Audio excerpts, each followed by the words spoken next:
Hey Toy Family, welcome to the Marsham Toy Hour where we discuss anything and everything designer toys. I'm Gary Ham.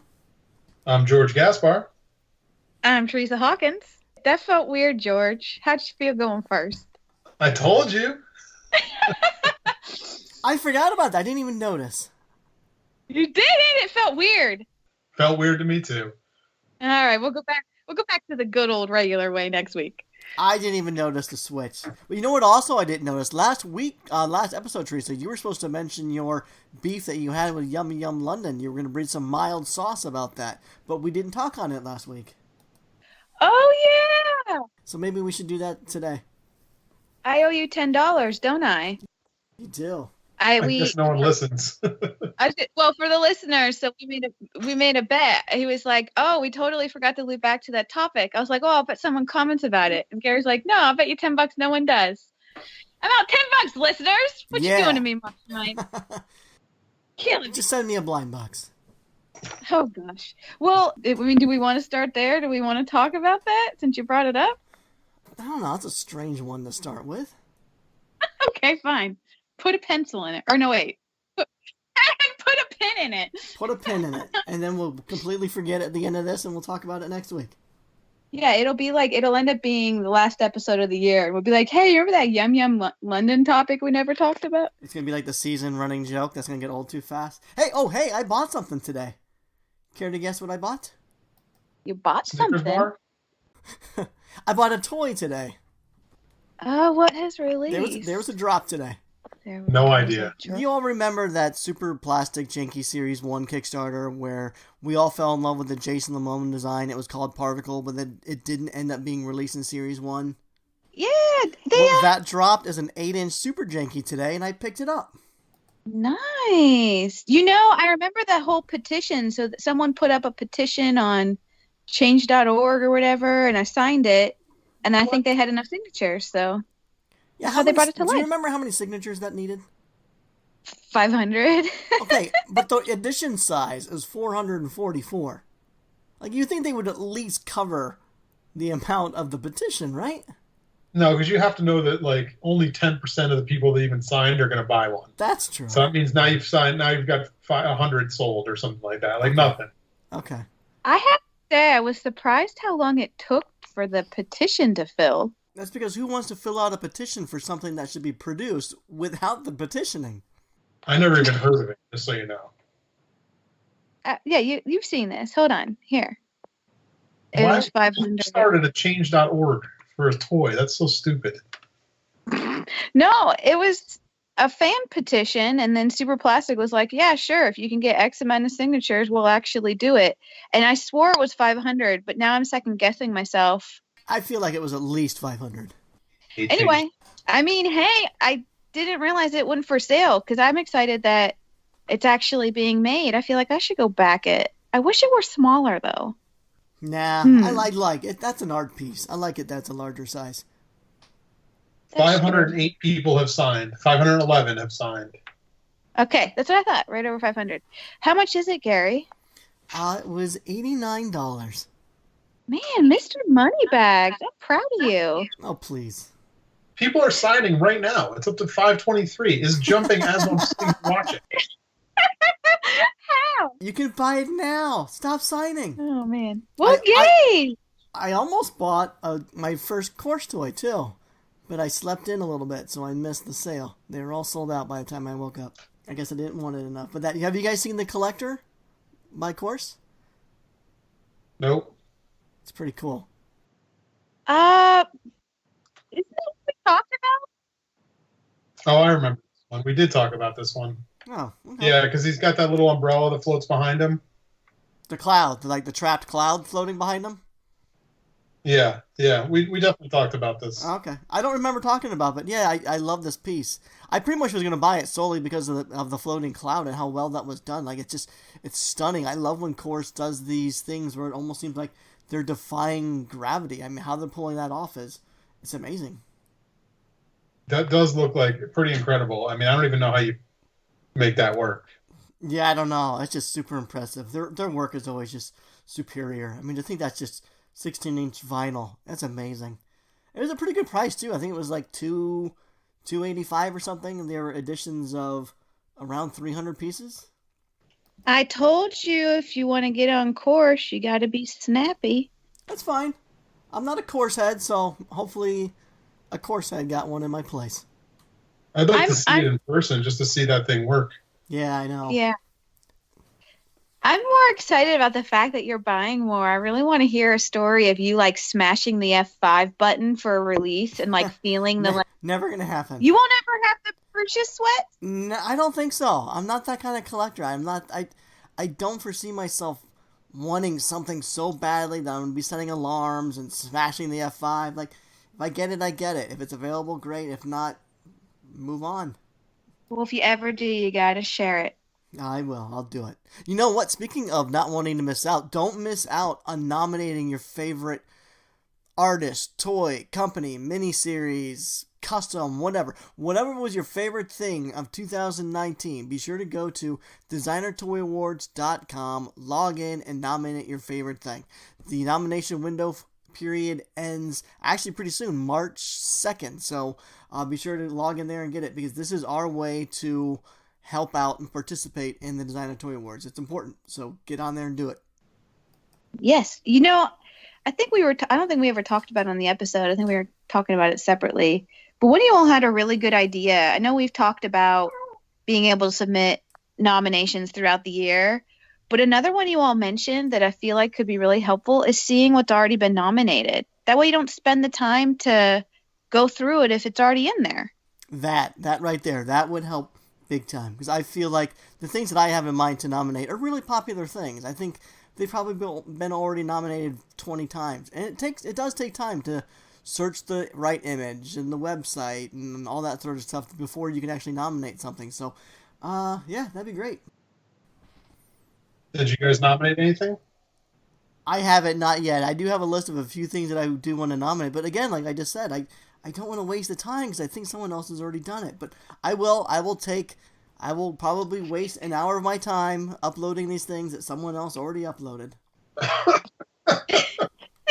Well, you're better than me because I have no such list and no such nominations planned. Nor do I don't know. This is what happens every year. I'm like, I should nominate. I was good. I did it the past couple of years. So I guess maybe at the last minute I still got time. We still got time. I need to go at least to my favorite categories and submit some there. Like the miniseries. That's my jam. I'll put a bunch of cute stuff in there. Speaking of cute, that kind of brings me up to a topic I want to bring up. Do you guys remember an artist that we mentioned sometime back last season, an artist named Puffy Puff Puff? Yeah, I brought up Puffy Puff Puff, and y'all made fun of me saying Puffy Puff Puff a lot. That was I think we even titled the episode Puffy Puff Puff or something like that. That was last year. So I'm confused. Is Puffy Puff Puff the name of the figure, or is it the name of the artist? Yeah, so Puffy Puff Puff's the artist, and what you're referencing is sometime last year I saw a post for a collaboration between the artist Puffy Puff Puff and Seed Arts, and they were collaborating together on this sort of dragon character, and I thought it was really cute, and then I got excited about Puffy Puff Puff's art and the cuteness, and what about a Gary Ham? Well, that collaboration got canceled. There was some issue between the two people about, I don't know, rights of the design. I saw it got pretty ugly. For the cute side of toys, it got way uglier than you would expect. There was some name calling. The thing was canceled.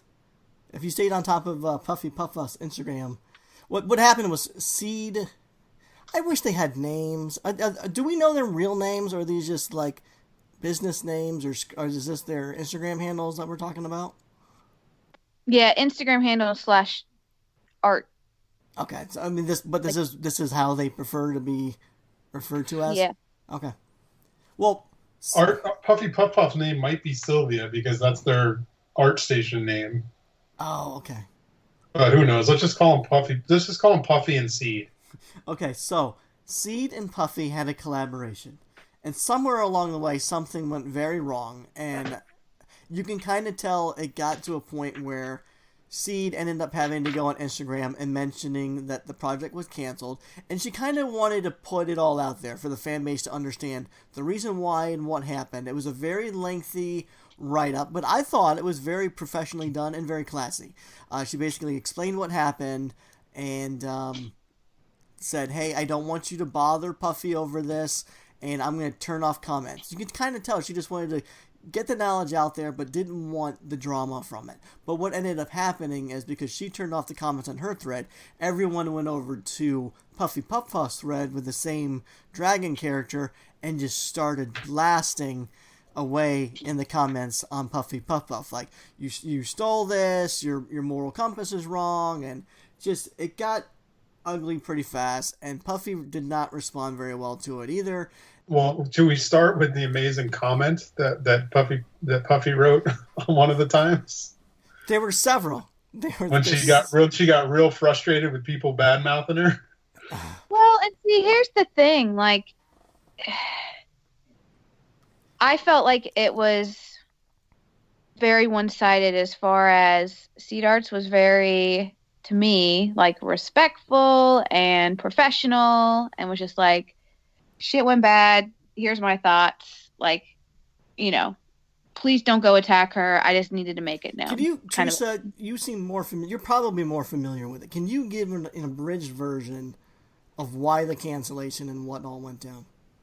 Or actually, you know what? I mean, let's just say that we're coming at this from 3 different perspectives, too. Like, this is going to be interesting because Teresa is a fan of this stuff. Gary, you're a designer. So you have the designer side perspective. Mm-hmm. I'm the sculptor, the Puffy kind of person in this whole situation. So I'd like to and I would give my thoughts from that side of things for sure. So go ahead, Teresa. Let's figure out Yeah, let me give a quick recap. So saw this collaboration sometime last year. Super exciting, 3D rendering. Okay, cool. Cute figure. Excited to see what happens. And then I think a follow-up to that not too long ago, it was a new post of the same kind of figure but slightly redone. Kind of a, hey, project's been a little bit delayed, so I took some time on the 3D model and tweaked it. Take a look. And so it's like a slightly different variation of what was posted a while ago. Still cute, same concept, a little bit of color change, but overall, same thing. Again, still saying collaborating with Seed Arts, all that good stuff. So at the end of the day, the whole point of it was a collaboration. And so Seed Arts had reached out to Puffy Puff Puff and said, hey, I want to collaborate with you. And when she ends up saying the collaboration's canceled, she explains in her post essentially that the original concept was she, as Seed Arts, reached out to Puffy as a sculptor, in this case, a 3D sculptor, and said, hey, I have a figure, a character that I think would be cool, interpreted if you were to interpret it in your style. So basically take my character, but sculpt it for me with your style sort of applied to it. It was going to be a collaboration. She said, I want you to sculpt it. I'm going to cast it in resin because that's what Seed Arts does, right? If you go look at her page, that's what she does. She does small resin casts. So the idea was collaborate, you sculpt this, I'll produce it like I normally do, and we'll split the profits. So that would be the way that it would work. But what happened was... Great job, by the way. Yeah, like, cool, right? Awesome to have someone reach out and say, I want you to help sculpt for me. I like your style. Let's do this. Like, cool, right? Sounds good. But then what happened is behind the scenes, Puffy went off and started exploring something else to do with the project and basically saying that the intellectual property was hers, as if she had rights to go and do what she wanted with this thing. And of course, as the one who reached out about the project and that's based off her design, Seed Arts was frustrated and upset and said, look, that's not what we talked about. We had a plan. And it kind of all fell apart because Puffy went off on her own and said, look, I want to make my own toy. I want to make it bigger. I want to make a vinyl. I want to produce it here. completely disregarding the fact that it was an art collaboration and there was an original agreement for how it was supposed to be done. And so at the end of the day, I guess things went to shit and Cedar Arts was like, I don't want anything to do with this. This is going bad. Like, we're just be done. Like, we're done. So, but as you all were mentioning, so Cedar Arts kind of posts and says, hey, like, this is what's going on. I guys feel like I got to explain it, make it public, make sure you all know. But then it was like Puffy went off and like almost threw an internet tantrum and was like, I don't know, attempting to defend herself, but extremely poorly. Like, one of the best ones was that, like, can you believe she only wanted to make this 2 inches? This character is too cool for that. It needs to be bigger. I'm just gonna make it. It's like, wait, that's not a thing. You can't just do that. I'm just gonna take it. It's like right in her face. It's just taking her toy. It's mine now. The thing that was killing me the most was she, in a story, Puffy said and admitted this was an art collab. And she said, but the art created in this case is and stays my own intellectual property. Those, to me, are completely contradictory statements. It's not your property if it's a collaboration. Right? Yeah, like there's always the two of you at that point. Especially when it's someone else's character design. Even if you've changed the character design to make your style, it's still the other person's character, no matter how much you've changed it. Like, you started with their idea. And that's what, so I'm curious, like, so as a fan, like, it's never good to see public drama. Like, for me, like, when, like, I obviously found Puffy and I liked her art, but now it's kind of like, you know, things are a little tainted. Like, I'm kind of like, man, you like went off the deep end a bit. Like, you got kind of tantrumy in some of the things you said. Like, you just went too far, came across rude and childish. Like, why'd you do that? So, like, me looking at her as an artist, it's changed somewhat because of this, what she has done and how she reacted to this. She just wasn't respectful. She wasn't professional. She wasn't acting like an adult. It was just bad. So I think people, like, in our scenes, like, you got to be aware of, like, what people are going to see, like, how people are going to interpret this. So I don't know. But from the flip side, I'm curious. I mean, I know, George, this is kind of what you do in a way. Like, you sculpt on behalf of other people. Like, do you ever in any way consider what the work you're doing for other people something you could own and do your own with? No, I mean, and there's been times where it's hard, where it's like, you know, you put a lot of yourself into something and you just feel really good about it at the end and you really love the result. And you're like, you have to remember, like, oh, wait, that's not me. That's not mine at all. Like, I didn't, and, like, one of them I can say, like, that I've had that feeling with for sure was, like, the Deadbeat. Like, I loved making that figure. Like, I loved the Deadbeat character that Scott Tolson designed. I loved his design from the second I saw it. I had so much fun sculpting it. But, like, at the end, like, when it was done, it's like, that's not mine at all. Like, that's Scott's design. It's, you know, all his feedback to make the character the way it was supposed to look. It was just my hands moving the clay. So it was like, but it was hard because it was like, I really liked that dude. So it was hard for me to, like, I could easily see me have gotten, like, going off the deep end like this, like, if I wasn't aware of it, you know, like, if it was, I don't know, I don't know how old this Puffy person is, maybe. Like, I don't know. I don't want to call her immature, but if I was less immature, if I was younger, and I would have gotten, like, you know, trying to think it was my character that I, you know, because I don't know, for whatever reason, but, like, yeah, it's that was definitely one where I had to, like, remember that I had nothing to do with it other than sculpting it, you know? Yeah. It was hard. I could easily see why someone would go off like that and think that they have more ownership over it than they do. But it's also like, you gotta realize, especially when you're a sculptor, if you're working with someone else, the thing is not yours. You have no. It's always going to be that other person's thing, unless you're designing it from scratch yourself without someone else telling you what to do. It's not yours. Yeah. You can't just go and make it. Like, imagine I just took the Deadbeat and I was like, you're going to make this thing 6 inches? I think it should be 10 inches, so I'm going to take it to the factory and make it myself. Like, that's crazy. Right. Well, and you think about, I mean, there's sculptors, there's resin casters, there's various people that can get involved for a project. Someone could literally, like, I could go to someone and say, I have this thing in my head or scribbled on a paper, help me bring it to life.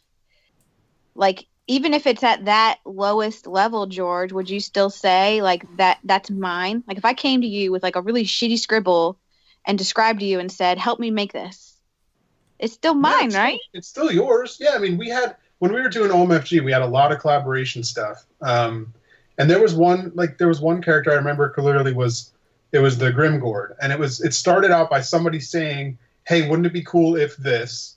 Another guy drew it, like real, like sketchy, like crude drawing. And then the third guy was like, oh, I'll sculpt it. Like, it's still, like, you credit all three of them. Just because the one guy drew it, but it wasn't his idea. The other guy said, let's do this idea. So, like, you got to start all the way from, you got to have all three of them then had to be involved. So, like, you can't just, like, if these two people want to collab, and yeah, maybe Puffy wants to make a bigger vinyl, you don't cut the other person out. You have to it's still the collab. It's still the two of you. So, like, you always have to go back and include that other person. Like, right. Like, I feel like all of this could have been avoided with her, like, in Puffy reaching out and saying, hey, you know, I've been thinking about this. I've really fallen in love with this character. I think it's been received really well. I get a lot of positive feedback from the posts online. Like, are you open to doing more? Like, beyond just the resins? What if I look into vinyl? I have a connection. I think I get someone to produce it. We could split profits X way. Like, right. that could have gone really well, right? But instead, totally. It's like, go behind your back and say, hey, yeah, so I decided I'm going to do this thing. Like, what? Like, blindside your partner in this who reached out to you in the first place? Like, it's just not the right move. But there's... Yeah, or even if it's like, because she did say she changed the sculpt a little more even. So, like, even if you say, look, you take that first version and do the resin, and then I'll take this, I'll do a few more tweaks to make it a little more the way I want it. We'll still split it, you know, we'll still split the 50-50, or I'll make you a colorway that you can have, or whatever, you know, whatever you do, because if you're doing production, you got to do different numbers than if you're doing handcast stuff. But still, it's like there's so many ways this could have worked out beneficial to everybody. Yeah. I mean, from your perspective, Gary, I mean, I know you've done some collaborations, right? I mean, at top of mind, I just think of Fatty Whooper as just a recent release, but I mean, that to me is a collab. You know, you and Chris work together and design this thing, and you both have a hand in it. I couldn't imagine either of you going off the deep end and saying, like, you just going off and being like, yeah, I'm cutting you out, or yeah, I decided to steal this and do whatever I want with it. Like, it just doesn't work that way. No, it doesn't. I can't even comprehend that happening. I've definitely heard of other bad collaborations within the designer toy scene, but this one takes the cake. And it's also because last week we were talking about the bootleg scene and the master casters, and Suckler were on there mentioning how in the bootleg scene there's lots of rifts and jealousies and people just not getting along. You kind of, you know, for the bootleg scene, it's not so surprising. But then this week, to do the complete opposite, where the super cute side of toys is having a public riff over something, and I'm like, what? It's a crazy thing to comprehend, because honestly, when I look at what Seed Arts originally created, this dragon was her ideation. She had originally sculpted it, and then what Puffy did with that is she just took it and just put a little of her puffiness style into it. And to be, transparent and honest, I like what Puffy did with it a lot more. I just find it a lot more appealing. I find it a little cuter, and I thought it was a fantastic collaboration. But in no way do I look at what Puffy did with Seed Art's character as a different character. Like, I look at it and I still see the Seed Arts character. It's no different. It's Seed Arts character with a little bit of the Puffy flair thrown in. And so Right. to learn that this collaboration was canceled over what was described is kind of crazy to me, because when I look at Puffy's Instagram account and her body of work, the dragon is quite different. But now it's her avatar, and I think it's kind of what George is describing with the deadbeat.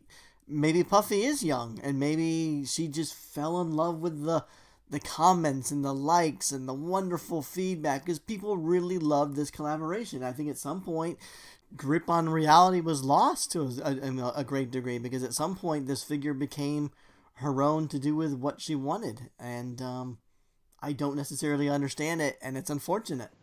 And I think, I mean, as you said, George, like with the deadbeat, like you were very proud. You were like, I'm so happy with this thing that I've made. So it's not bad that she felt that. It's great that she was like, look, this is awesome. I'm so proud. But like to go off and then suddenly say, yeah, it's no longer a us thing. It's a me thing. It's just whether there was an official contract or not, you're just bypassing the whole point of the project in the first place. Yeah, it's pretty crazy. I mean, I've had collabs go bad. I've had, like, you know, sometimes my fault, sometimes other people's fault. Like, I had one that I worked on with, it wasn't necessarily a collab. It was more of a work for hire. I mean, that's what a lot of mine are, more work for hire things, because I'm a sculptor. So people don't come to me to collab. They come to hire me as a sculptor. But I've had even those things fail, where it's like, I worked on one with Kano that he wanted one of his characters turned into like a smaller version of it, and like so he gave me the turns and the old toy, and I sculpted the whole thing and went back to him with it and did some changes, and he wanted something else changed, and by then I was too into I was too into my sculpt, and like because I you know taken the time to caliper things, I wanted it to look just like the art, and he wanted something moved, and I was like, I was too into it, and I was too into the way it was and didn't want to do the change, because it was a change that wasn't a change that was making it match the art. It was a change to take it away from the art and do something like to change just to change a slight pose. It wasn't even a big change, and I was too into the sculpt the way I had it, and I told him forget it, and I was like, you know what, cancel it. Like I don't want to finish this. Like. Go George. That's a great. Thanks for sharing. And it was totally my fault. I was a total dick in that situation. But it was one of those things where I was like, no, I like my sculpt too much. Like, and you're changing it just to change it. Like, because I calipered shit. Like, I was calipering stuff to his drawings, and he wanted to move it, and I was like, no, dude, if you wanted to move it, you should have done it before the drawing. Like, you shouldn't don't give me a bad drawing and then change it later. Yeah. Fix it yourself, and then I'll do it. Wow. Yeah, I mean, to some extent, I agree. But what's this fancy term you're throwing around? Calibrate? Oh, measuring. It's just using a caliper, which is like a just measuring. Just measure. I was measuring to make it accurate. Yes, okay. I was being accurate with everything, measuring everything, and like I was totally in the wrong. Like I should not have done that. Like I should have just done his change and moved on. But I also was at a point where I was doing other work and didn't need the money, so I was just like, nah, go to somebody else. And I apologize, Kano, if you're listening. He probably doesn't, but just in case. It's a great story, though. So let me ask you this. Let's say she does shop this design around to other producers and factories. They're interested, and they start producing it. But then later the producer finds out that, holy crap, this was really a Seed Arts thing to begin with, and there might be some ownership issues. They should immediately cut loose, yeah? Oh, I would hope. If someone was signing up for this and didn't know that it was someone else's art, and then found out that it was because you can't, like, if you don't have the rights to that thing and you produce it, someone else could come after you and be like, hey, that's my character. Right. Wouldn't the production company partly be at fault? They would be 100% at fault. Yeah, you can't, like, whoever's putting that money into that project, you can't just go making that if someone else has half the rights. I mean, it's the same with any kind of bootleg or license infringement type of deal, right? Like, yeah. I can't go steal Big Bird and just go make Big Bird and not have consequences. That was a weird example. This one is a little bit different because this is more like when people's pin designs get stolen by like someone. It's like the little guy like getting stolen from the big guy. Yeah. Well, this kind of reminds me, and yell at me if you don't want to shift off this, but it just reminds me of something that happened earlier this year with the whole Mighty Jack's Slutty Ariel thing. It's so similar with, we're talking about I guess just crossing the line with production and if Puffy were to have this produced and the production company makes something not realizing it's someone else's idea or concept. I don't know that Mighty Jax would not realize that Ariel is it's not that. It's almost the flip of, so Mighty Jax was working with a specific artist on that slutty Snow White, for lack of a better word, the Snow White with the apple and the O face. And when the We're not Ariel... really calling these slutty Disney princesses, are we? Like, there's an official name for these. There probably is, but, like, I don't know what they are. I mean, it's slutty to you, but to the rest of the toy scene, people bought these things, so let's not... I don't want to knock what Let's they're say buying. pinup. Let's say pinup instead of slutty. Okay. Naked Disney ladies? We'll say pinup version. Okay, so these pinup Disney chicas. But no, what's interesting is almost the flip side, where Mighty Jax had this agreement with an artist and did that Snow White version. And when the preview for the Ariel came out, in my head, when I saw it, it was just like, oh, it's the second one of the series. They did Snow White, now they're doing Ariel, working with the same artist, same concept. Okay, they're doing their thing.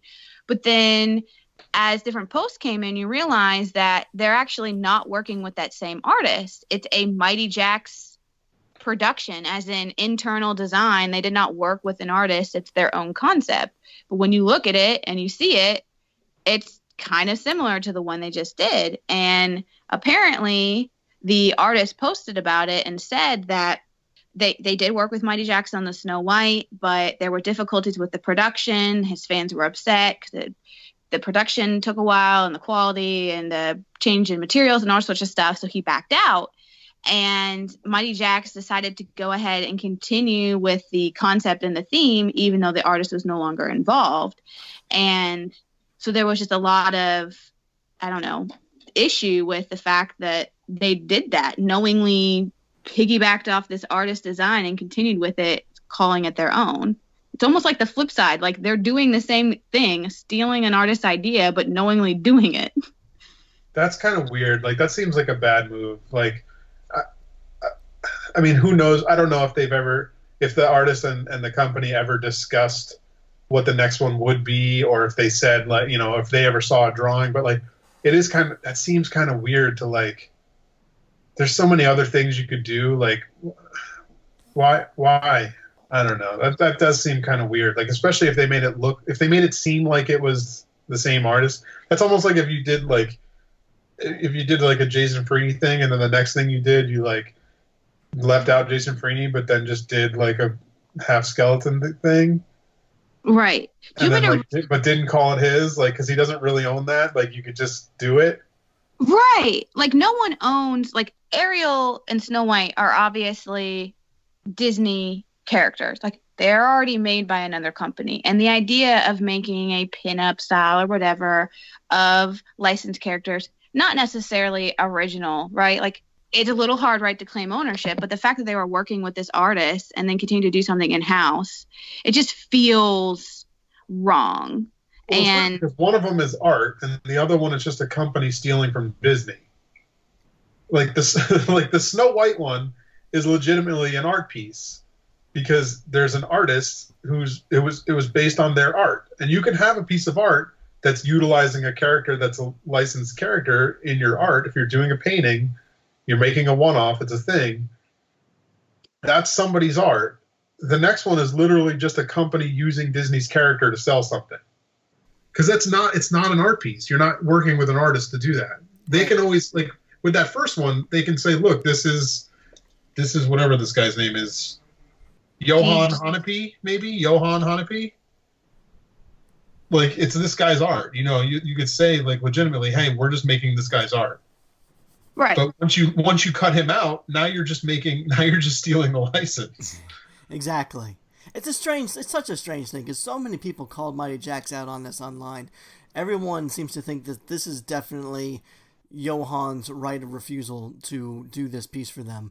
And it seems like that was definitely not the case. This seems like they definitely went, hey, Johan, we could do this. This isn't your IP. We can just have an in-house designer do this, and we're going to. And the fact that so many people voiced their opinions on this online and Mighty Jax still proceeded with it, It just doesn't sit right with me, and it doesn't sit well with a lot of the fan base. So Yeah, that's weird. It's weird that they would have moved ahead on that. It seems like that's the thing where, like, okay, that artist cut ties. Let's move on. Let's do something else. yeah, I agree. Well, and then, okay, so then related, right? So we've got this situation where they've almost sort of willingly, in a way, utilized an artist's concept and continued with it. But did you all see the post from Pop Mart? I did about the cancellation of the Aria miniseries. Isla, sorry. So yeah, I didn't know anything about this series until this pretty classy move by Pop Mart. Apparently, there were some similarities to another artist's work, and they decided to cancel the series. And they canceled it after it had already done about a week and a half of pre-orders on retailers' websites. Yeah, so it was the Isla Animal Fashion Show series. And to my knowledge, Isla, I don't know if it's in-house or not. But yeah, so they post this statement, and they decided to pull the series because, I'll just read from their post. They received fan feedback pointing some similarities with another artist, which they did not have cooperation with. As soon as they heard the fan's voice, they set up an investigation to analyze, and after review, they found that some of the designs in the series were similar to another artist, God is the French word, Chateau. Okay, I did pretty good. Doll Chateau. And when they realized that there were similarities and the fans were right, they decided to pull the series and no longer release and produce it. And, they go on to say that they respect designs and copyright. They're committed to, being good people pretty much, So so many times I feel like we see stuff in the scene where we see these conflicts and people just try to just blow it off, brush it off and say, you know what, whatever, I'm going to do this thing. I don't care what you say. So to see someone like Pop Mart recognize feedback, analyze it, and see enough of similarity to say, you know what, they're right, we're going to cut this, I think is commendable. Absolutely. They did the right thing. Yeah. I'm looking at Doll Chateau, and they're gorgeous, and they don't look anything like that. I mean, maybe I'm not seeing the ones, but Doll Chateau stuff is amazing. It's great. But here's the thing, George. I didn't see it either, and I was going through the comments, and I did discover the similarities. So that I probably seeing the same thing that the investigation that Pop Mart did. But I respect Pop Mart for doing this. It's a great move that they took the time to recognize the feedback of the fan base. They investigated it. They saw the issues that others were seeing. Granted, it was not a direct ripoff, but you can definitely see that if this was designed by an in-house designer, they definitely looked at a few of these dolls and took direct inspiration from those dolls. And they didn't really change up anything other than taking that outfit and putting it on that Ayla platform. Yeah. Yeah. So if you're doing that, you got to, I mean, that's good that they shut that down. They're really right. They were really cool looking too. Yeah, they're great. Yeah. But to get that far along in manufacturing, George, that's impressive. Most companies were like, shit, we've already put in hundreds of hours in marketing and artist time and molds, and they were obviously that they had already had, retailers had to cancel pre-orders because of this cancellation. Like this was no easy move for Pop Mart to pull off, and they did it respectfully and classily. I mean, who knows? They could always contact Doll Chateau and say, "Is this something we could work with you on?" Yeah, that's true. That could be cool. So I'm glad that they did the right thing. And, I mean, I know we live in a world of like hypersensitivity. Like, I swear when I scroll through Facebook, I'm constantly seeing people get butthurt over things they shouldn't be getting butthurt over. So I know we're kind of hypersensitive these days, but to me, like in this case, right, it wasn't hypersensitivity. They saw something and it was a likeness enough to make a call, but it's funny too, because when you go through the comments, there was people that were fan bases of both the Ayla platform and Doll Chateau that were not even seeing the connection. They're like, I'm a fan of both, and I don't see it. Until someone actually specifically pointed out, hey, look at this Ayla piece, and then go look at this specific piece by Doll Chateau, and you'll know what we're talking about. And then when I did that, I'm like, oh damn, like this artist just failed at being inspired by something and making it her own. And I think this is something a lot of creatives have maybe run into at some point in their careers, where you have a day where your creative well is not running that deep, and you need to turn to the internet or magazines or even looking at your designer toy collection for inspiration. But when you do that, you definitely have to just know that you have to be inspired and you have to springboard and bounce from that inspiration and do your own thing, especially when you're doing work for hire. You cannot risk your reputation and potentially hurting the company in the process, and with something like this. Yep. So it wasn't all of them. It was just specifically a few. Yeah, and that's what I know. If there were people who commented, you're right, that said, I was super excited for this, and they're like, oh, it's a shame they couldn't have just dropped the design or designs that were, too much similarities between them. But it's just what they chose to do. So It's for the best. Yeah. Well, you want to talk about a positive collaboration that's going on that I'm very happy for them for? This is how the last one started. This will be a good one. There's no way this could go wrong. This is like legit. Mark those words, internet world. It's legit. There's no way. I'm talking about Quicks and the Adidas deal. Yeah. Oh, okay. What about It's huge. You know what's funny about it is I maybe I just don't follow Quicks enough, but when I read that, I was like, oh, that's awesome. But part of me already thought he was already working with Quicks, or Adidas several times in the previous years. So I didn't realize how big of a deal this really was. But he got like a 2-year contract. He has toy releases and shoe designs with them that toys are going to release with like colorways of shoes based on the toys he did, and it's really cool. Yeah, this is, like I said, this is legit. Like, to see someone in the scene, Quicks, we've seen him blown up, like just blowing up. So for him as an artist to get this, I've got to imagine he's beyond pumped. So it's very exciting. But this is like this is a pretty big deal, I think, to pair up with a shoe brand like this. To get your own shoe colorways based off your toys, I don't know. Is that something you won't dream of? I'm not a sneakerhead, so like it doesn't matter to me. But some people love that kind of stuff. There's a lot of toy collectors who are also shoe guys. It fits for sure. The yeah. Streetwear and yeah. I think Quicks has been a big fan of Adidas for a long time, so this is like a dream come true to him. He must be through the moon. Congrats, Quicks. Good things happen to good people sometimes. Yeah. I'm flipping through and looking. So it's like a 50th anniversary kit. Oh my gosh, the shoes and you get them together. Yes. I didn't realize that. I'm hard of hearing tonight. I think I only heard that it was based off the toy, not that the actual toy is in the box. Oh. Man, we need to do this with cute stuff. I want to buy like I don't know, something cute with a toy. Someone expand on that. I got nothing. Got nothing. I don't know, flip-flops with a beach toy. It's so not my thing to care about shoes. Okay, you all wouldn't want to collab with a shoe company, but if you all could collab with a company, like a big company, and do some kind of thing like this, what would you pick? What would you do? What would you want? Ninja Turtles, George? Beastie Boys. And what would you want to make? Like a figure of them? Yeah, that'd be rad. And it'd be like come with one of their CDs or vinyls or whatever. Yeah, something. Come with their album, like one of the toy that comes with one of their albums. That'd be amazing. That'd be cool. Gary? I don't know.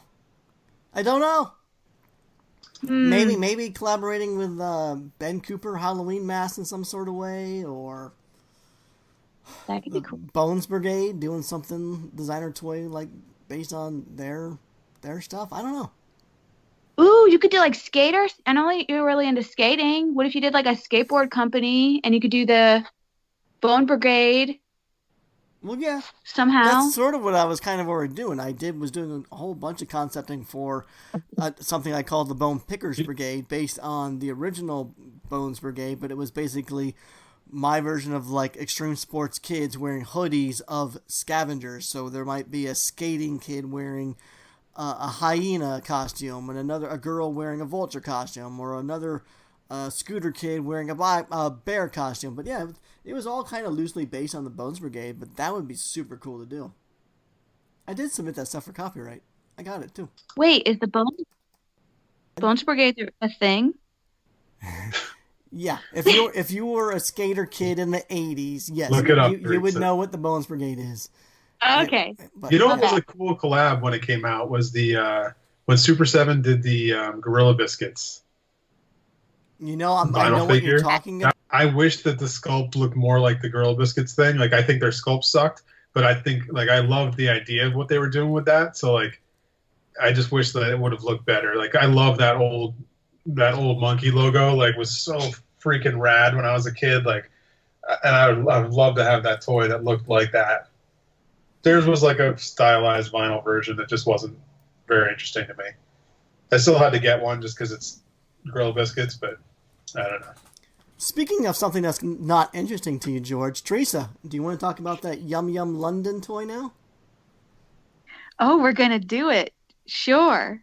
Let's talk. So there was You talk. a couple weeks ago, there was an Instagram post. Yum Yum London posted up it was like a nice 3D render of something, and I think they said something like, "Hey, thinking about getting back into designer toys or something," and it was a really cool kind of like a piece of toast with some jam on it on a skateboard, and I think it was called I don't know, I don't even know what it was called, but I saw it and I wanted it, and then it made me remember of like a cannibal slice of pizza that I saw that they did a couple years ago. I'm like, I want that too, and they never followed through on it. So that's all I got. And that right Wait, there. that's what you got? Is it It coming just, out? it just sucks because Yum Yum London That's is my one of phone to these pick. 3D like producers where everything they do looks like it's a toy you can buy now, but it's not, and they make you think that maybe we're going to go into production with this, but then they don't. But they've done it in the past. They've produced toys in the past, so you think these awesome new, extremely well-liked designs that they're showing on Instagram are going to become toys, but they haven't, and it's very frustrating. You're bringing the spice I wanted to bring, Gary. That's the bone. That's the bone I'm picking because they tease, and I'm sick of it. Yeah. Make your darn toys. That pizza, I look back, that was from like December 2017. It's like they said that, like, yeah, we're gonna make this, we're gonna make it. And I was like, yes, make it, make it, make it. It's like you pulled at my heartstrings, and I'm done with you. Mm-hmm. I think they're just gonna tease. I won't. I'm lowering the expectations there until I see something with my own eyes. They I don't think it'd be. post very often. They used to make toys before I got into collecting. Or if they had been doing it, I just weren't aware of them. But they did stuff years ago, and then they kind of stepped away, and then they've now been reposting these 3D renders that look really, really nice and would make really good toys. But I don't know if they'll ever actually make them, and it's super depressing.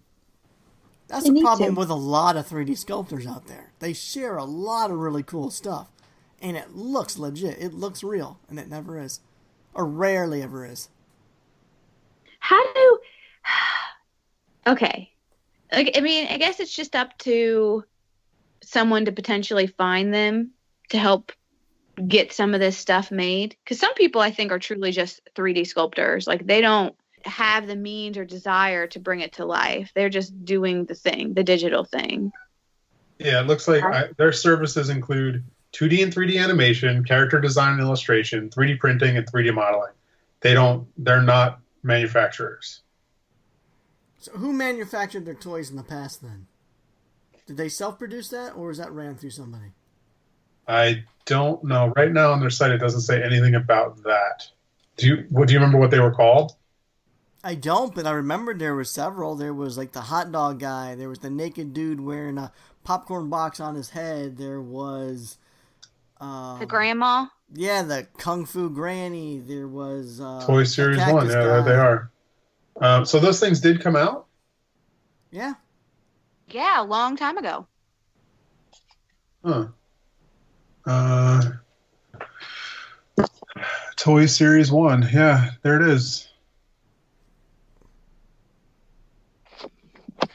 Making things to make you happy. They don't have any pictures of the box on the back. It just has the front. I don't know. Okay, I'm looking at this picture on Instagram. There's a hand actually holding the toasted jam toy. And it just says, "Oh, jelly real? sandwich." 3D printing. It says 3D printing, so maybe they just had someone 3D print it. Well, that's part of their services. They do that, so... 111 comments, basically all saying, "Amazing, I want it. Take my money." Right? Do the pre-order right now. Oh my gosh, or Kickstarter. Oh, I'm looking at that piece of pizza now. I want that. They need to follow through on that one too. The pizza, that's the thing. December 2017. And they even made it sound like I swore. I mean, I could be lying. I swore, though, I saw some comment or something somewhere that alluded to it actually becoming a thing beyond a 3D print or whatever. But here we are. What? 2.5 years later? No pizza. Listeners are probably hating us today. I feel like we're talking about a bunch of things that they can't visualize without going online for. And we do that all the time. I know, but this episode is using like more so than ever. Well, we can switch gears to something you don't need a visual for. What's that? George, you want to hype up this show you're in? That's not a show. It's a convention. All right. Well, what convention is this? Is that what you're talking about? I'm talking about the and many more. All right. So Creature Bazaar. This is the very first year for Creature Bazaar. It's going to be here in Glendale, California. I don't know. I'm super excited about it. I'm hearing behind the scenes things from the coordinators, and I'm super excited to see what this thing's going to be. There's the list of artists, and vendors in attendance is great. It's very long. It's basically, in my mind, it's like old school designer con, but more heavy on the non-Teresa side of things. I think they'll still be cute artists there because they're definitely trying to round it out. They want everyone involved. It's not trying to limit to anybody, but I think it's going to be a little heavier on the non-Teresa art toys. I think the title of the show kind of just alludes to that. I wouldn't hear Creature Bazaar and pay $10 to get in if I was a cute collector. Not only that, but if you look at the promotional poster, it is a bleeding skull with an eyeball over top of, like, I don't know, a vampire-y hand. And you're right, it has one of the posters. There's other ones. But like that alone, like that, and then you start looking at the list, like Paul Kaiju, Skinner, Retro Band, Choke Hazard. Don't start naming names. That's an amazing list, though. But like Science Patrols, Growman, Punk Trunks, but like you start reading Mutant Vinyl Hardcore, it's definitely leaning a certain side. It does say and many more, but it kind of indicates that it's definitely not a show for me. That's my hunch. I feel like you're right. I feel like it's probably less of cute things. I'm sure that there will be vendors there that have cute items because especially with all these people coming from Japan, they're going to be bringing stuff with them that you're going to be liking. I know, and there are a few, like Science Patrols definitely toes the line as far as like where he sits with his stuff. I mean, like I know 3D Retro is going to be there. They obviously should sell a variety of stuff. I don't know. I'm just curious to hear more about it because since you're involved and see if you knew any secret tiddly bits. It's an amazing. The only thing I really know is it's going to be amazing. I'm like I don't want to say anything in case there's stuff that hasn't been announced. So like I don't want to say things that I know that haven't been talked about already. But yeah, I would say this is a show not to miss for sure. Like it's going to be, especially if you're in the kaiju world at all. Like the amount of people who are coming and people coming from out of not just out of state but out of country. Like there's gonna be a ton of dudes from Japan here that make their own stuff. People are coming from all over the U.S. To sell their wares. It's definitely going to be a pretty awesome show, I think, especially for the first year. Like that list alone of people you read are at a first year show. Like that's rad. So this is definitely going to be a good contender for like the people who are into the decon when it was small kind of feel, Mm-hmm. I think that's going to be more the vibe, like to come and hang out for the day and like just like hang out and chat with artists and mess around and just have a good day. It's one of those kind of things. And I think it's only like I guess it's technically 2 days, but it's like a night and a day kind of thing show. And it's not on Sunday. It's like Friday night and Saturday. And that way you can have Sunday to relax or just go back home and have your day off kind of thing before you have to go back to work on Monday. Yes, I'm looking at the website. And it says, the most astonishing collection of freaks from around the world can only be found at Creature Bazaar. And you're right. It's the 5 to 9 on the 3rd, 10 to 6 on the 4th, $20 for a day pass, $35 for a 2-day pass. But I do have to agree, the amount of people for a brand new show, the list of vendors that have been pulled in is definitely impressive. Do we know who did this? Who organized this thing? There are more than one. There's a bunch of people involved, I think. But do you know Kwong from yesterday's pins? I don't. Gary, no, nothing. No. And then Brandon from Blitzkrieg Vinyl. Those guys are doing a lot of the organizing. I don't know if there are more people on their crew or not, or if it's just the two of them. But those guys are putting in a lot of work on this. Okay. I've been hearing about this show. It was kind of the talk of the silently thing that was kind of mentioned at DesignerCon this year, and it's grown massively. But you're right, Teresa. I mean, the lineup. It almost seems like you get one person who then you get another person. You just get all these, top designers in the industry and people from overseas, and now all of a sudden everyone wants to be a part of it. It's for a first year event. They're doing a phenomenal job, and really, I think. I can already tell this is going to grow. It probably grow into something that's going to be maybe not this year. It might not be a destination event for a lot of the toy scene unless you're really into a lot of these artists. But I can see next year and the next year, this is going to probably become a show that everyone's talking about, and it's going to become a destination location. And did this stem from DesignerCon in any sort of way? Do you think? No, I mean, other than the fact that these guys are all guys that loved DesignerCon and loved that hanging out, chatting with each other vibe. That's the only connection at all. If we want to have them on, we could probably have them on to talk about creating the show and everything that went into it. That could be cool. Sure, you want to do it after the show, and you can talk about what the show was like, being a vendor and the atmosphere, and do it all together? We could do both. Yeah. Combo episode. Unbox is going to be there, Teresa. Well, hot damn. Bitter Squeaks. There's some cute people in there. So they're leaning a little vintage cute, because Bitter Squeaks, and I'm looking at Show Pigeon now. I do, okay, she was near Horrible Adorables in the cute alley at Decon. They lean kind of vintage cute.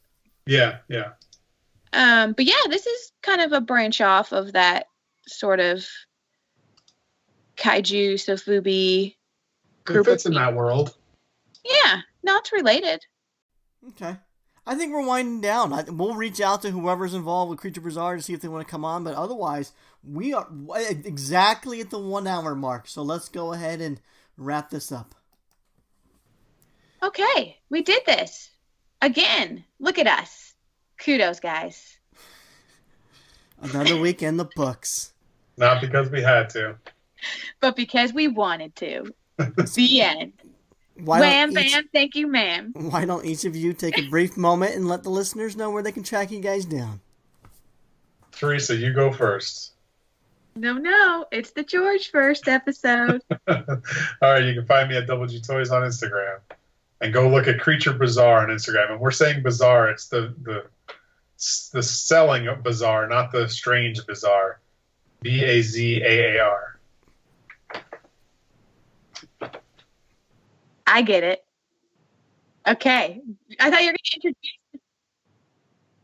were going to introduce me. I was waiting for you to say. Do you not normally do that? See, I never go second. Do you normally say you go, George? No, George just rolls in right after you. Oh, man, I'm a failure. Okay. Well, I'm Teresa. You can find me on Instagram, TMHawk24. And I'm Gary Ham. You can find me at Gary Ham on Instagram or superham.com. This has been the Marsham Toy Hour. We try to do this every week, not because we have to, but because we want to. So until our next transmission, we're signing off. Bye. Bye. Good job. And to be fair, Gary, you do introduce me next. You do say, George, you go. Do I? Oh, shit. Yeah, you do every time. Damn it. You did. I was like, where's my little... Okay, your turn, Teresa. I'm sitting there like a buffoon. Man. See, even you were thrown.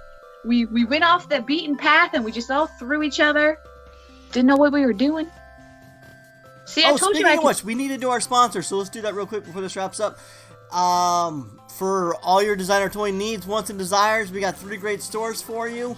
Visit 3dretro.com, myplasticheart.com, and strangeCatToys.com. If you go to myplasticheart.com, be sure to use our promo code TOYFAM at checkout, and you'll receive free shipping on your order of $75 or more if you happen to live in the States.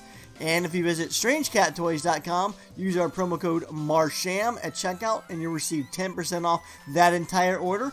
Otherwise, to stay on top of all the latest and greatest in designer toy news, be sure to like and follow Spankystokes.com and the ToyChronicle.com. Thanks, sponsors. We love you.